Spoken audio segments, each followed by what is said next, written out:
There's a water crisis in Flint, Michigan tonight, where the city switched water sources to save money, only to tap into a sea of trouble.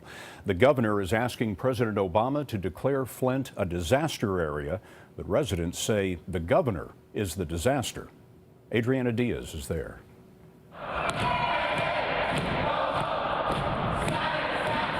Flint residents stormed the state capitol this week, calling for the resignation of the governor after learning their drinking water was contaminated with lead.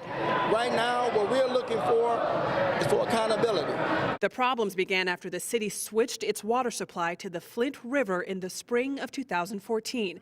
The corrosive water stripped lead from pipes, and children in the city were found with high levels of lead in their blood. The city has changed its water source, but environmentalists say the water coming out of faucets is still unsafe. This week, the National Guard started distributing bottled water to residents. Now, health officials are investigating a spike in Legionnaire's disease. There have been 87 cases of the pneumonia-like disease since the water switch, and 10 people have died, including Troy Kidd's mother, Debbie, who died in August. So did she die because of somebody didn't want to say, hey, the water might be bad?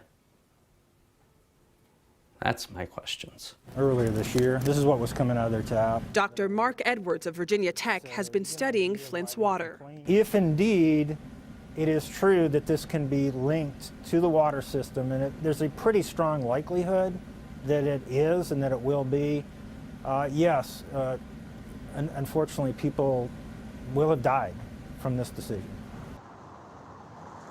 FEMA says they'll respond to the governor's emergency request as early as this weekend.